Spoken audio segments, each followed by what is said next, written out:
Good evening. This is John Milburn for Laws 12066 Land Law. This is week 7, and this week we are dealing with week 7 material, which is leases. It follows on from our discussions last week about leases, which we started early, and the week 6 topic, which is perpetuities, we will complete at the end of our discussion on leases. I don't think we'll finish our discussion on leases tonight. We might, but if not, we'll conclude leases next week. Thank you very much for the discussions in UCrew. For those of you that are watching this as a recorded session in particular, please ensure that you go onto UCrew, follow the discussions, add any commentary. If you find something useful, please add to the discussions by contributing that material. If you have any questions, please ask through UCrew. Particularly in relation to assessment work, you'll note that I'm fairly reluctant to engage in one-on-one discussions about assessment, and even any general discussions, I'll usually invite you to ask through UCrew, even though I may give you an answer by email. I'll ask you to repeat the question on UCrew. So that way we all have an opportunity to share in the discussion. And of course, from my perspective, I've noticed over the years that students provide some excellent feedback, assistance to each other, and I do appreciate and endorse that collegiate aspect. This week we had some good questions. Monique and Emma were involved in a discussion about the ethics component of the second assessment. Now, bear in mind, and this is not necessarily a hint, but I regularly ask people to consider their legal response within the context of specific ethical issues, if there are any, that might arise. And the reason I do that is to ensure that you're always mindful of ethics as a major component of the work that lawyers undertake. So it may be that there are no issues, but always please consider that. For the purposes of tonight, our discussion will start, or I'll start our discussion on leases by reference to the Property Law Act. So could I please ask you to have handy both the Property Law Act and the Retail Shop Leases Act. For those of you watching this as a recorded session, while I know many of you might be listening while you're jogging or driving in the car or something else, it's always useful to be able to follow this material in front of a computer screen or an act so that you can follow the legislation as we proceed. It may be that you do both. Listen to the audio and then follow up with listening to the discussion again in front of a computer screen. So the Property Law Act, I'll move as quickly as I can through it, but there's a lot here. Part 8 deals with leases and tenancies. And you'll see that that part is divided into 6 divisions. Division 1, the rights, powers and obligations. Division 2, surrenders, assignments and waivers. 3, relief from forfeiture. 4, termination of tenancies. 5, summary recovery, and 6, agricultural holdings. For our purposes, and probably generally, 5 and 6 aren't particularly important. They would be for agricultural holdings, but that's not going to be accessible. Neither will the issues to do with summary recovery of possession be accessible. And I'll explain that that's a very limited aspect in reality, the summary application in the Magistrates Court. Most of this work is in the District Court and the Supreme Court, or QCAT, the Queensland Civil and Administrative Tribunal. So Division 1 is important, 2, 3, 4, particularly 2 and 3 and 4. Division 1, dealing with rights, powers and obligations, contains sections 102 to 100, I think, inclusive. And some of the important covenants by lessors are quiet enjoyment, repair, maintain, and some of the important covenants by lessees: pay the rent, repair, allow for inspections, and use of the premises. Now, I assume that we're all on top of who's a lessor and who's a lessee. A tenant is the lessee, the landlord is the lessor. So there's kind of a phonetic thing going on there, but you'll need to be clear on that. Let's go and identify some of the important sections in this division. Section 105 imposes obligations on the lessee.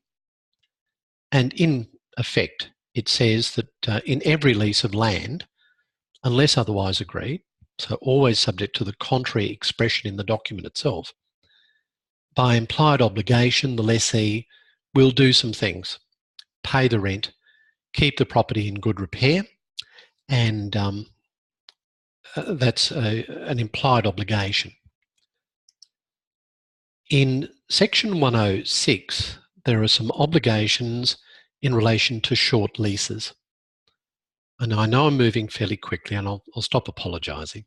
I'm sure you can keep up. The obligations in short leases, of course, 3 years or less, on the part of a lessor in the case of a lease for human habitation, to provide it in a condition that is fit for human habitation.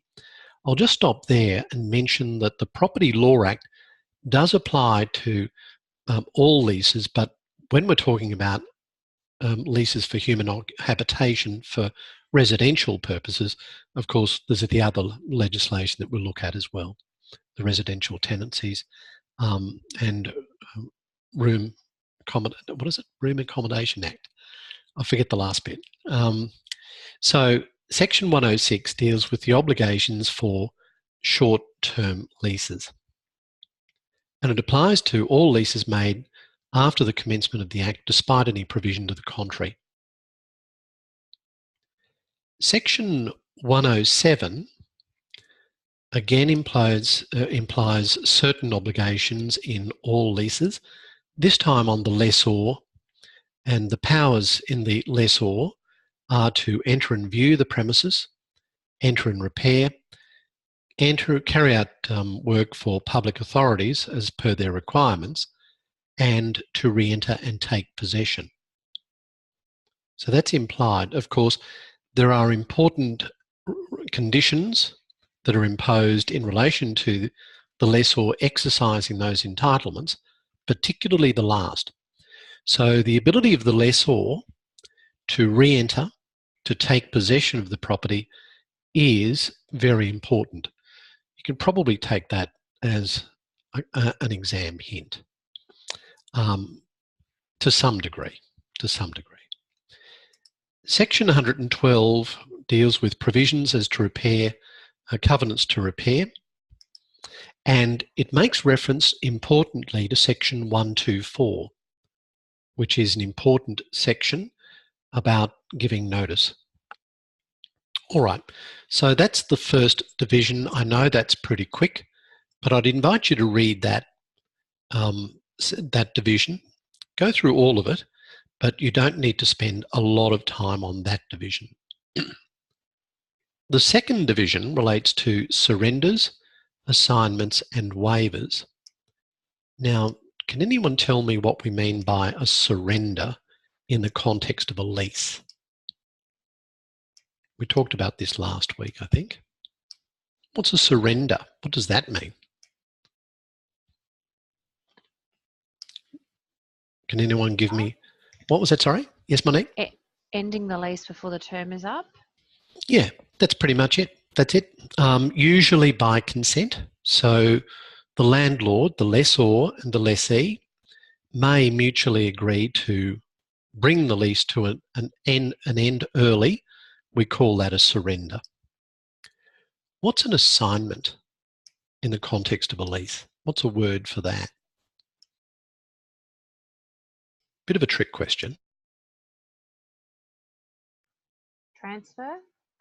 Yeah, that's the trick. It is a transfer, but I just need you to be aware of the distinction between a deed of assignment, which is a document.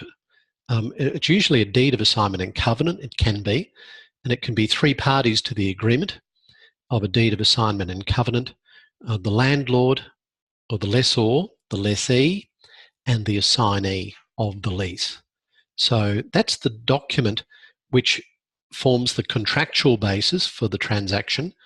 But in terms of registration procedure, we have the transfer document, which, so in the case of a registered lease, the assignment will be supplemented by a transfer document that is registered.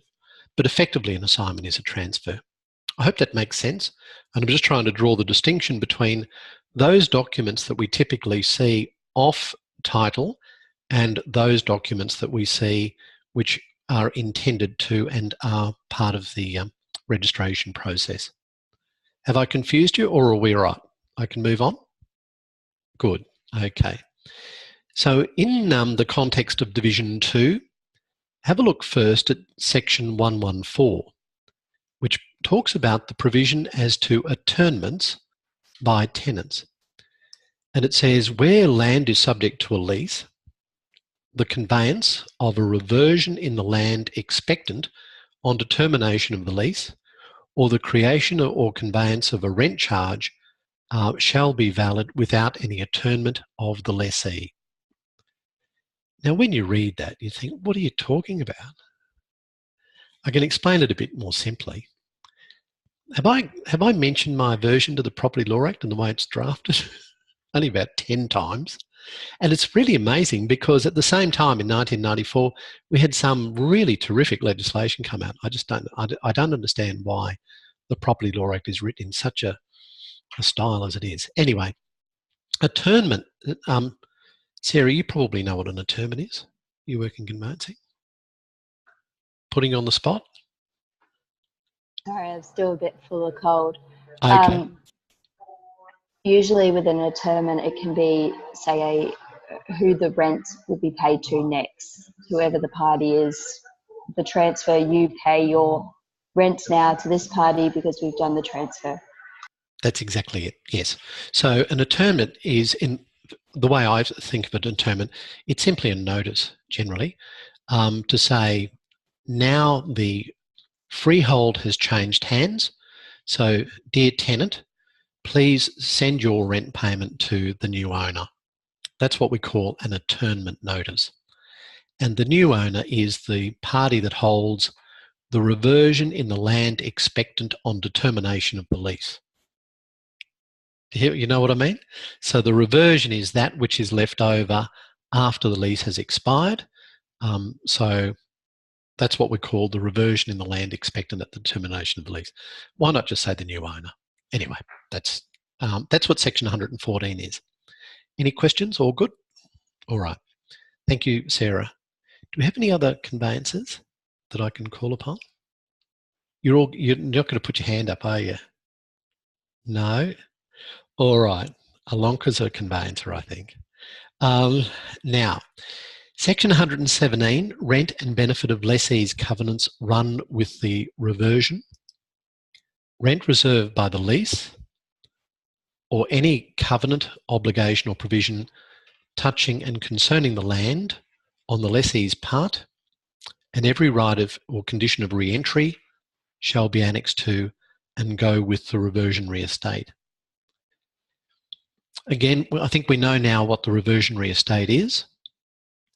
Just always be mindful of that phrase, touching and concerning the land, because that has an impact on the question of indefeasibility in the context of short-term leases, doesn't it? I think we know that. We know that in the terms of, for example, a deed of an option to purchase a property contained within a lease is not something that touches and concerns the land, and therefore it's not protected by indefeasibility. Anyway, we talked about that last week, so I won't go over it again. Section 118 talks about the obligation on the lessor's covenants to run with the reversion. Now, this section deals with the issue of what we call privity of estate. It's the common law doctrine describing the relationship between the landlord and the tenant. What do we contrast privity of estate with? What's the other privity relevant to lease law? Contract. What was that, sorry? Contract. Yes, that's it. Privity of contract. Thank you. So privity of estate is, if you like, the in rem component. Privity of contract is the in personam component. And we see that in the context of an assignment of a lease, a transfer of the lease.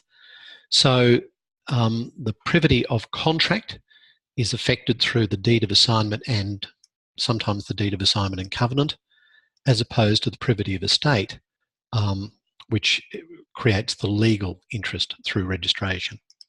So in a granting of a lease, the parties have this coexistent privity of estate and privity of contract. On an assignment of the lease, the coexistence comes to an end. Then we have a privity of estate between the landlord, the lessor, and the assignee of the lease. Too quick? Or we captured that? All good? All right. Have a look at section 121. It deals with the provisions as to covenants not to assign without license or consent. In practice, this is an important provision. In all leases, there is a requirement to obtain consent to an assignment or an underletting, which is a subletting, charging, which is mortgaging the lease, or parting with possession without license or covenant. However, that shall not be unreasonably withheld. Now, what that means is then, if you are a tenant in a commercial premises and you wish to sell your property, you sell your business, you will need to either surrender your lease and have the incoming buyer take on a fresh lease, which is probably unlikely statistically. So it's more likely it will be an assignment or an assignment coupled with a transfer. But it's not automatic.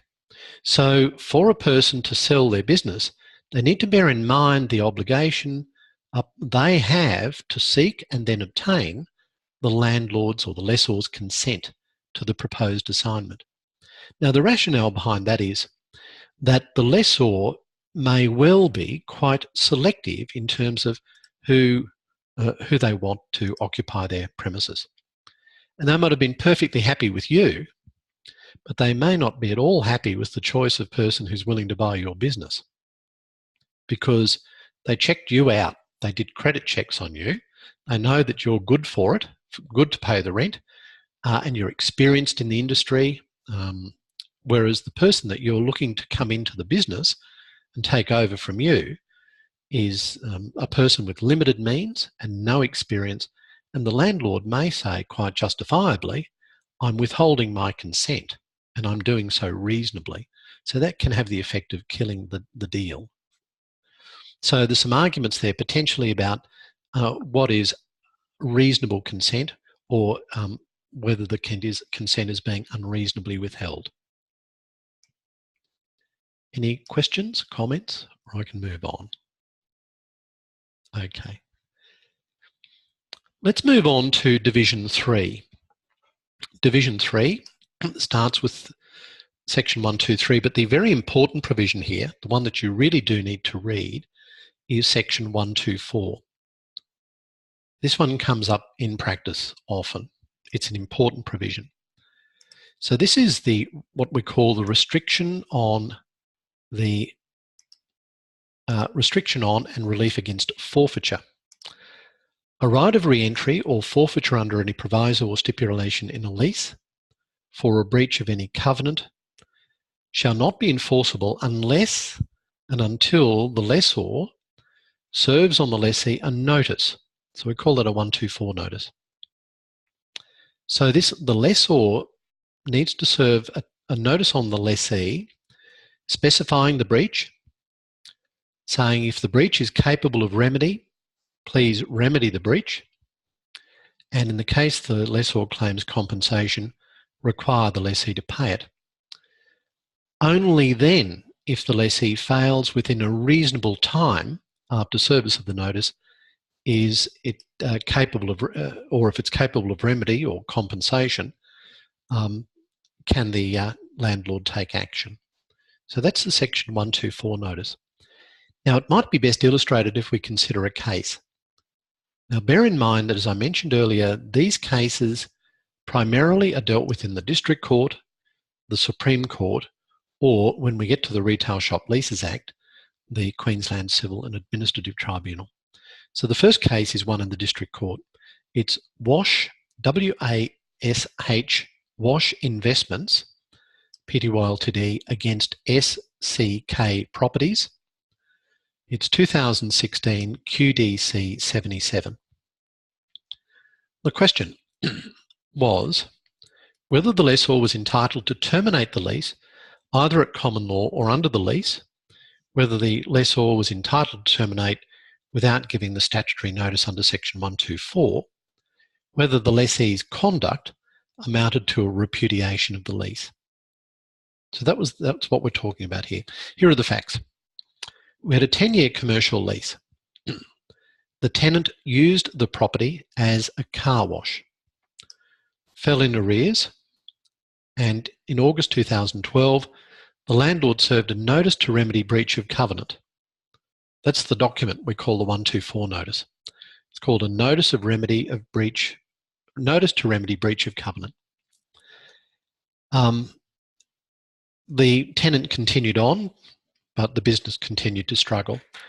Now, in June 2013, so bear in mind the notice was given in August 2012, in June 2013, the landlord re-enters, takes possession, and the tenant says the landlord wrongly did so and should have reissued the section 124 notice. There was some difference in the evidence as to whether the landlord did reissue the notice or not. But the landlord said, look, I'm entitled at common law to exercise my right to terminate the lease and re-enter and retake possession. The finding of Her Honour Judge Ryrie, which is at 94, was it also follows that in light of the findings I've just made, that no section 124 notice was in fact required to be given by the first defendant prior to re-entry. Put another way, I find that the lease was terminated by the acceptance of the plaintiff's repudiation of it, notwithstanding the failure to have served a 124 notice. So I won't go into the facts any more than that, but what that says is that you can argue two ways here as a landlord.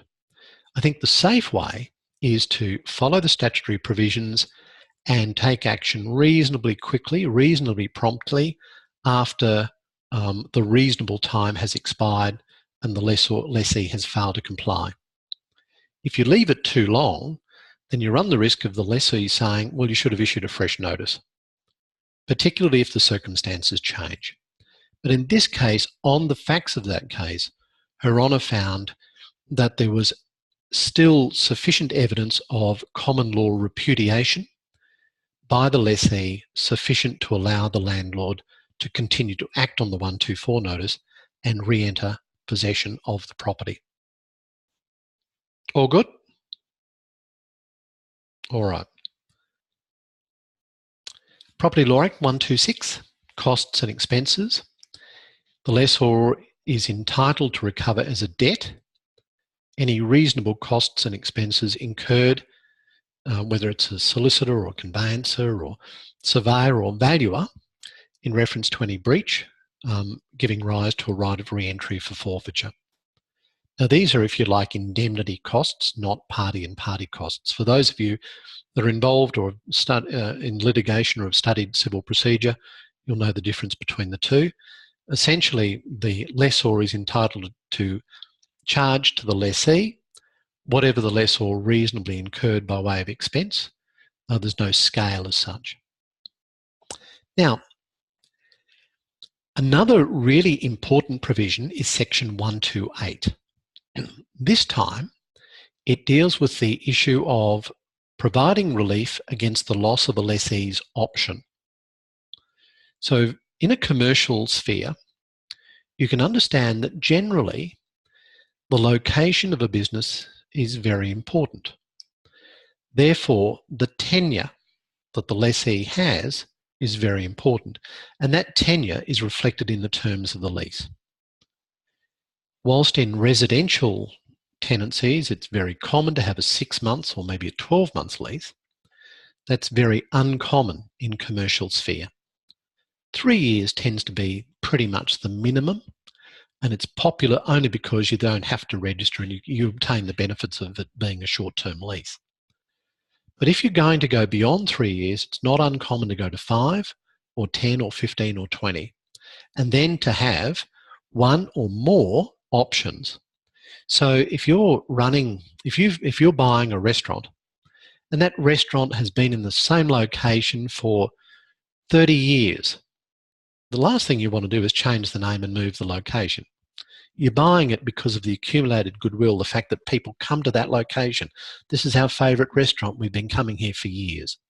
So having some protection over the option entitlement is very important.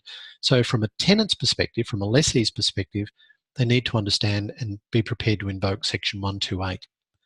That provides an opportunity to gain relief against the loss of their option. So you'll see the definition provisions in subsection 1,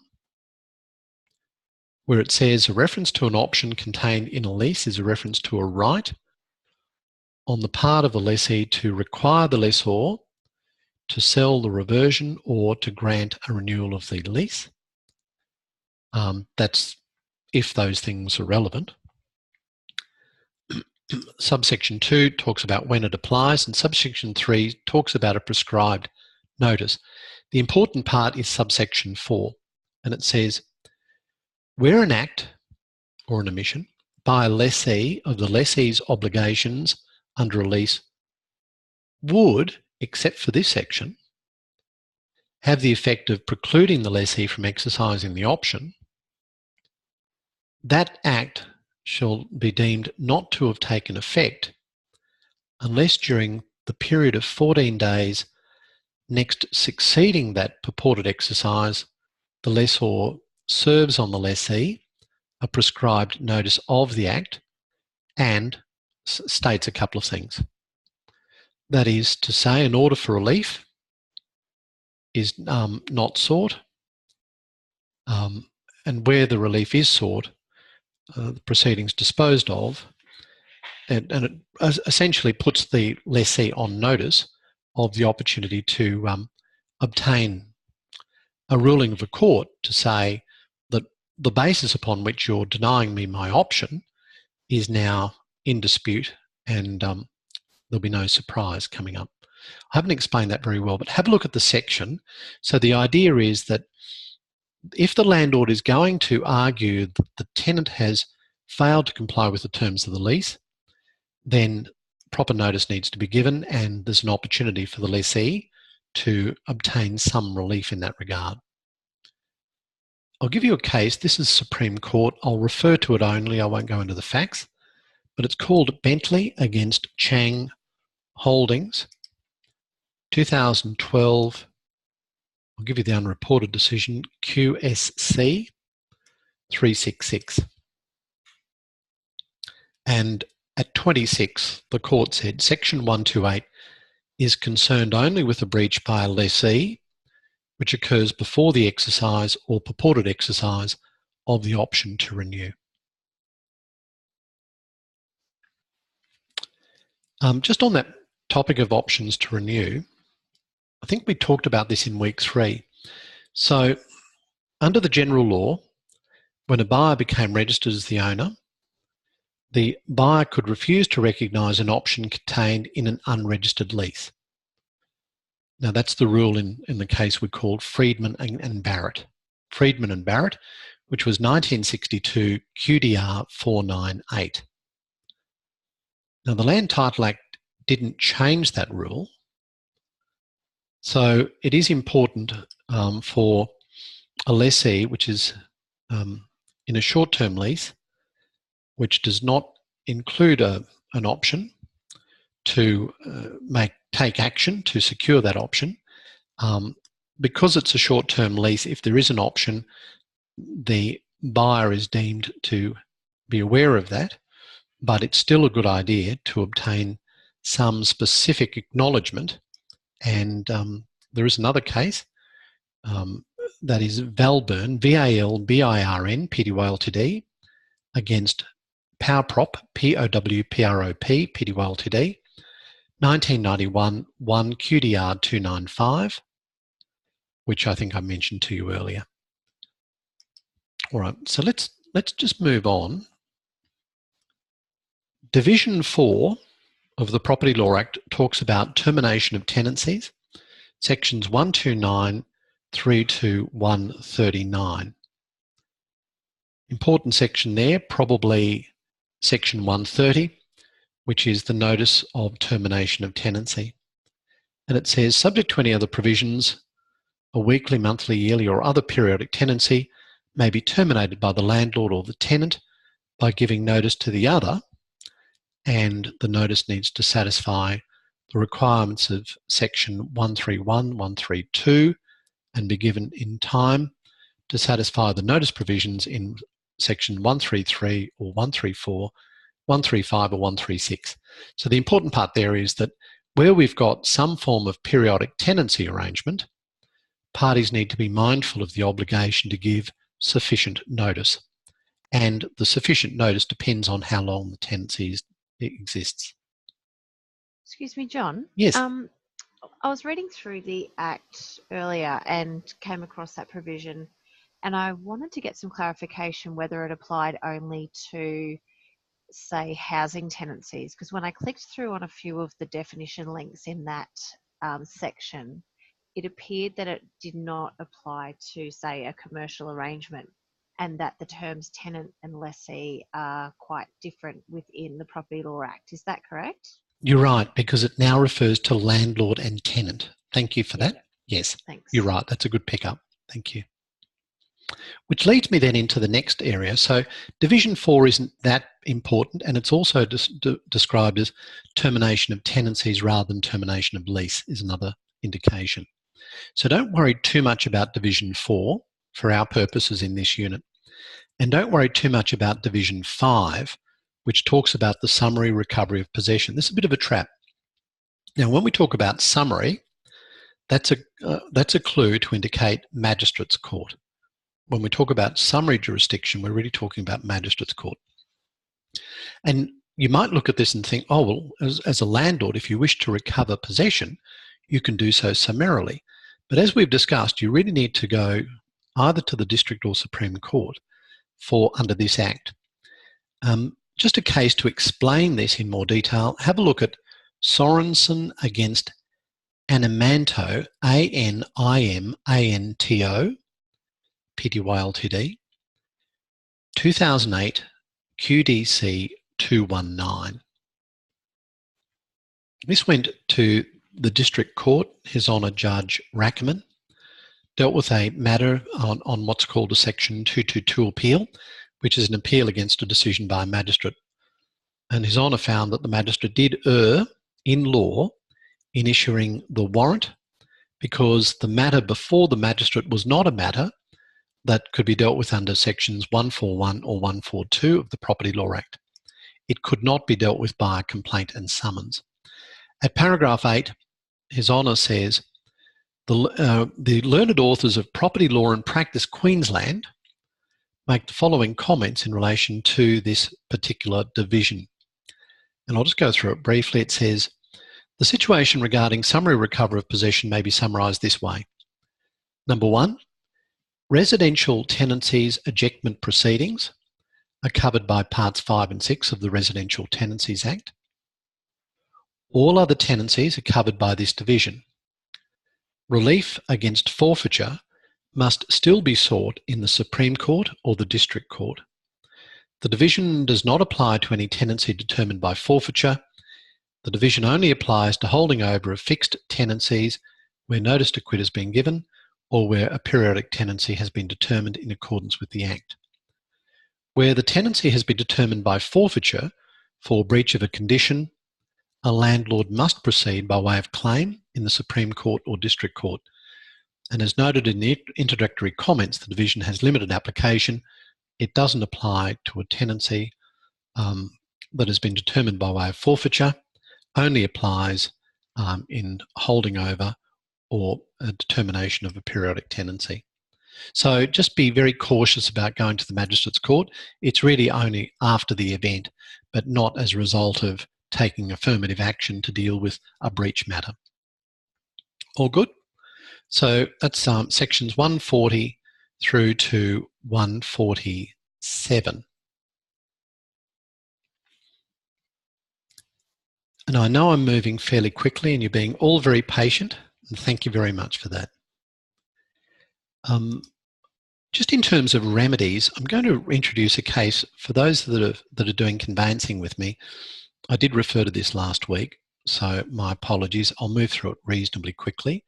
This is a case called Luxottica, Luxottica, Retail Australia against 136 Queen Street, Pty Ltd. It's an injunction case and it went to the Supreme Court, obviously. The applicant was the lessee, the respondent, the lessor, the owner. What happened is that the lessee leased premises in Queen Street. It's called Sunglass Hut. Before the registration of before the lease, which was registered, expired, there was some negotiations, and the tenant argues that there was a lease agreement formed. The landlord says there was no lease agreement formed, and the lessee went to the Supreme Court asking for an interlocutory injunction to stop the landlord from taking steps to recover possession of the property. So it had gone now past the end of the lease because of all the delays. There was a critical exchange of emails before the end of the lease. The lessee wrote to the agent for the lessor, said, "Here's our offer." The agent came back and said, "Yes, we'll confirm that. Does it include GST?" The lessee immediately said, "Yes, it does." Then a week later, the landlord's agent says, "Yes, the lessor accepts your offer. We'll prepare the documents urgently." And then a week after that, the landlord's agent writes back and says, "I'm really sorry about this, but there's been some confusion. The owner had already accepted another offer. It was actually lower than yours. The landlord feels he has to honour that agreement. No, we apologise for the inconvenience and the confusion." Now, you can appreciate that didn't go over too well with the lessee. So the lessee brought an application before the Supreme Court seeking the interlocutory injunction. And those of you that have done civil procedure, you'll know that when you apply for an interlocutory injunction, you need to show two things: that a serious question to be tried and that the balance of convenience favours granting the injunction. The matter went before Justice Lyons. There was an argument about whether Section 59 of the Property Law Act had been complied with, and an argument about whether the exchange of emails was sufficient to be a signature. So it brought into play Section 14 of the Electronic Transactions Queensland Act. But in the end, the court found that it was appropriate to order an interlocutory injunction, and that's what the court did. Okay, so what that case tells me is that if you're involved in this area, you need to be prepared to move quickly. You should not be afraid to go to the Supreme or the District Court to ask for an injunction. If your client is in that situation where, as a tenant, they're at risk of the landlord simply walking in and retaking possession, you need to take affirmative action and seek that injunction. All right, and of course, that's where the trap would be to argue this matter in the Magistrates Court by the previous provision. So, all right, well, I'll move on. Implied covenants. Sometimes covenants are implied into leases and may even override or impact on express covenants, which is unusual because usually it's the other way around. Usually it's unless otherwise specified. Here they may override. Some of the common law covenants, what we call quiet enjoyment. We're not literally talking quiet as in whispering, but quiet as in uninterrupted. So the case that you might refer to, and this is in the notes, I think, is Southwark London Borough Council against Mills, 1993, 3 WLR 939. This was, in fact, a case about noise. There were noise levels, and the court dismissed the complaints on the basis that disturbance was because of inherent structural defects. They were walls. They existed at the onset of the tenancy. They were within the contemplation of the parties. So therefore, how can there be a breach now that you're complaining about it? It's a bit like, is it Miller and Jackson, Lord Denning's case with the cricket players? Another one is covenant not to derogate from the grant. This is a common law covenant, and it says the lessor must not do anything that is inconsistent with the purpose for which the premises are leased. Examples: interfering with airflow, interfering with access to the premises. So some of these things, you might think they're relevant for the assessment. Second assessment, fitness for cohabitation, mostly now governed by the Residential Tenancies legislation, but do note Section 106 of the Property Law Act, and we mentioned that earlier. Let's have a look at a case dealing with these implied covenants. And after that, we can move on to the Retail Shop Leases Act. So the case is Northern Sandblasting, Pty Ltd, against Harris, 1997, 188 CLR 313. Look, I've given you an authorised report for a change. Mrs. Harris asked her 9-year-old daughter, Nicole, to turn off an outside water tap that was supplying a garden sprinkler. Nicole was in bare feet, she was standing on wet grass, and she was electrocuted when she went out. She suffered brain damage, and that left her in a vegetative state. The High Court held 4-3, only 4-3, that the landlord was liable to the occupants to provide and maintain the premises in a condition fit for human habitation.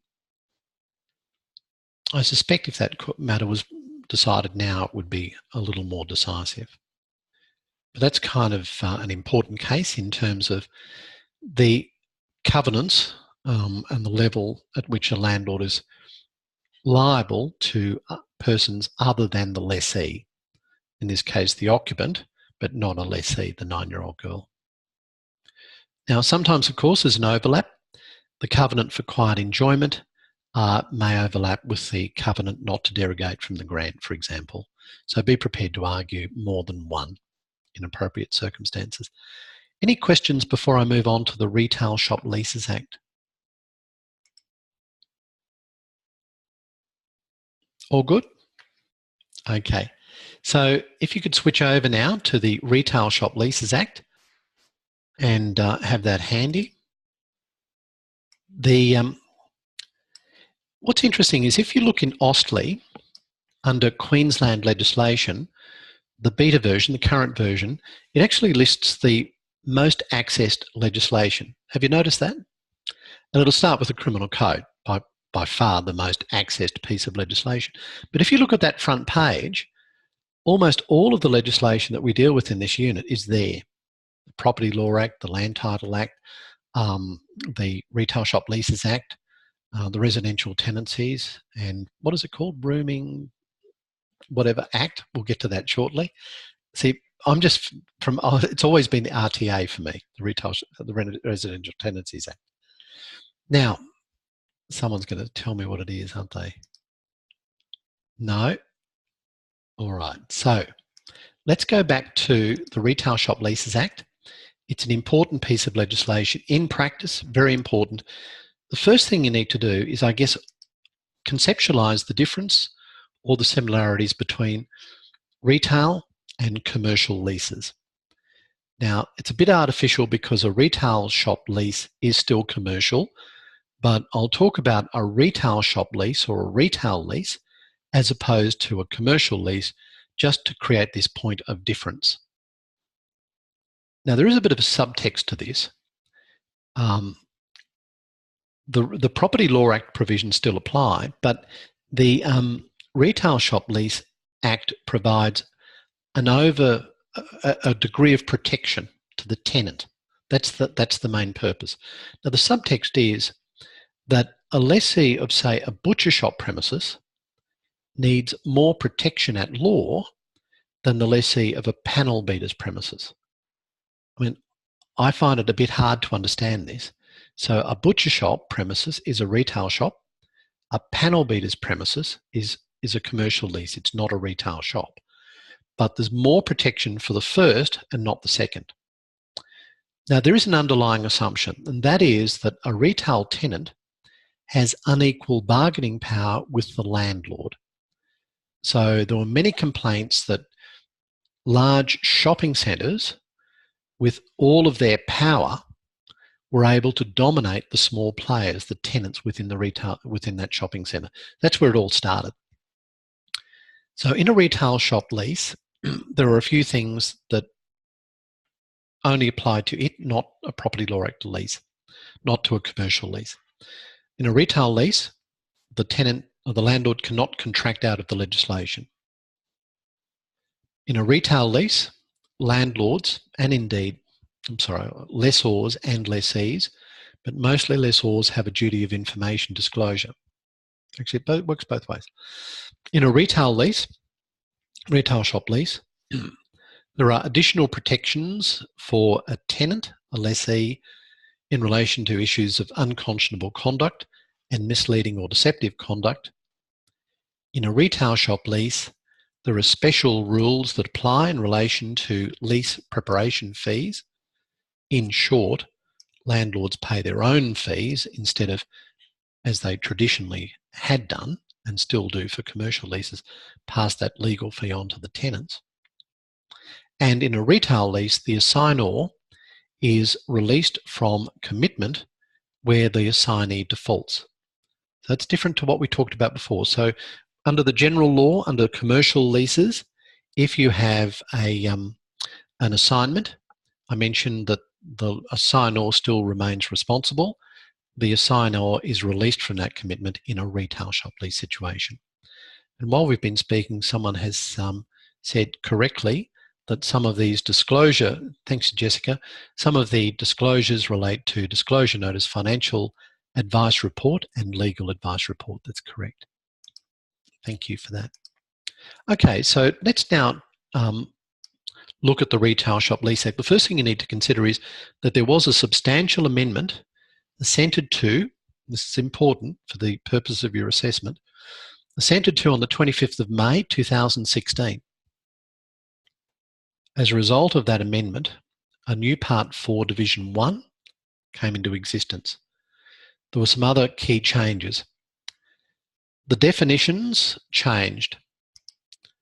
What was a retail shop lease changed. Section 5A came in. 5B, retail shop, 5C, retail business, all changed. These are the section numbers. Section 7 changed to do with outgoings.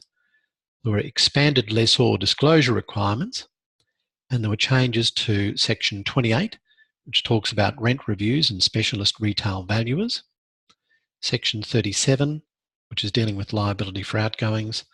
There were some new compensation provisions, Sections 43AA through to 43AD and 44A, and Section 103, which provides QCAT, Queensland Civil and Administrative Tribunal, more broad ability to deal with rent arrears, which it previously didn't have power to do.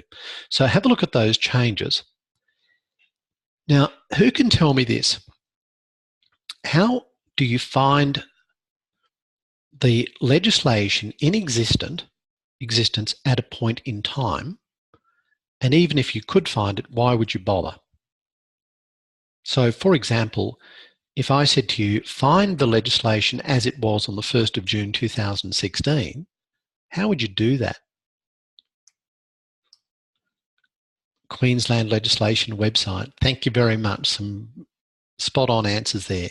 So, those of you that are following this legislation, and I suspect 90% of you went to Ausley, have a look at Queensland legislation as well. And that's it. Monique says check provisions at relevant time. So if you're in the Queensland legislation, can you please have a look at that? I'll just take a moment to share the screen. You should now see on my screen the point in time versions, and you have an opportunity here to include the exact date that you want. So if you want, say, the 1st of June, well, I won't do it, but you just put in there that the 1st of June, and it will produce for you the legislation as at the 1st of June. Well, actually, maybe I will. 1st of June.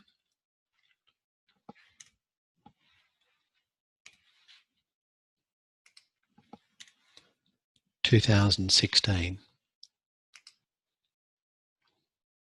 Okay, so there we have that version at that time. And you'll see it's different. You see over here on the left-hand side, we don't have section 5A, 5B, 5C.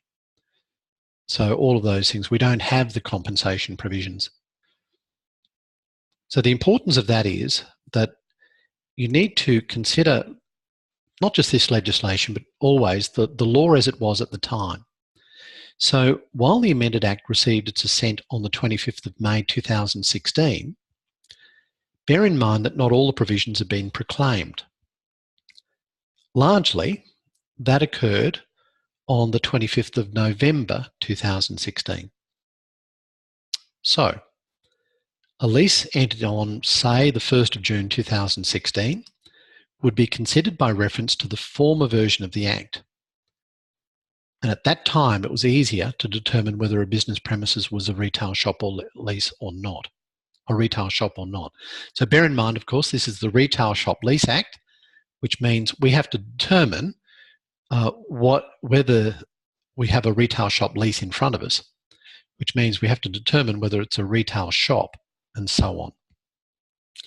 So you need to consider the schedule to determine whether it was a retail shop at the time in 2016. And the same thing applies now, but it's just that they're different tests.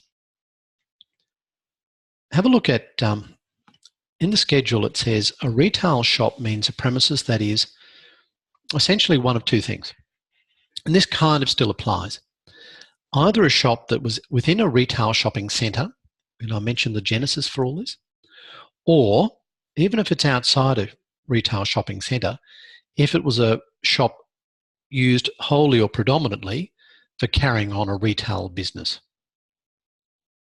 Does that make sense? So there are, in general terms, there are two ways where the Act might apply. Either we're talking about some leased premises within a shopping centre, just in general terms, or we're talking about a premises one off or two off or three off outside a shopping centre, which is actually a retail business.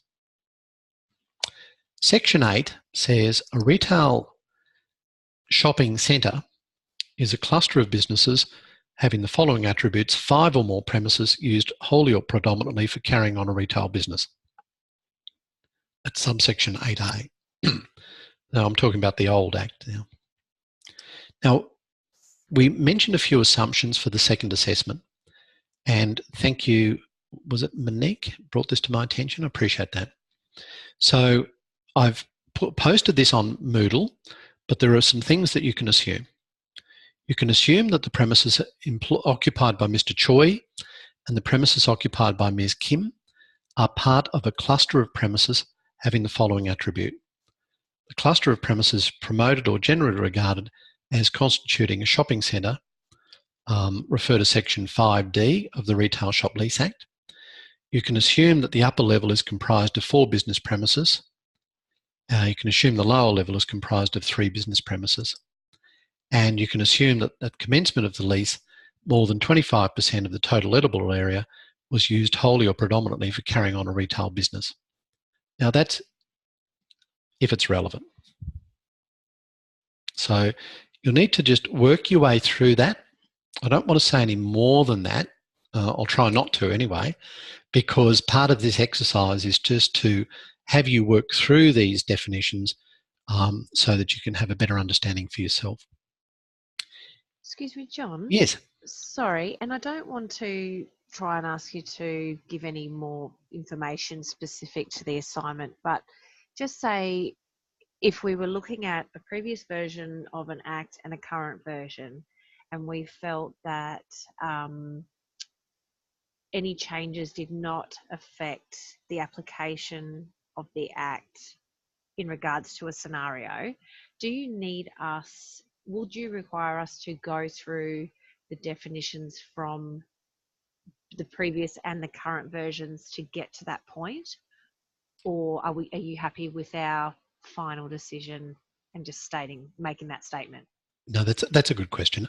Sorry, I hope that makes sense. No, it does. You're on a very, very limited word count here. Like it's very tight. So you don't have time to go into a lot of detail. You can fudge it a bit, and I'll let you do this by putting some substance, if you like, into the footnotes, because footnotes don't count towards the word count. So you can do that. So if you want to, you can reproduce the section in full in the footnotes, and that's okay. But in the body of it, what I'm really interested to see is that you identify the issues and come up with a conclusion. So that at least I know you're thinking about these things and you've been through a logical process. That's what I'm mostly after. So I hope that answers your question, Monique. All right. Just a few other things and then we'll wrap up soon. So for the second assessment, you can assume some other things. If you like, the usual lease terms apply to both leases. For the first year of any extended term, the usual lease term, usually what we see is this, that the fair market rent will apply to the rental for the first year of the extended term. Then, once that extended lease becomes operational, the lease rental for the second and third year will either be CPI or 5%. That type of thing.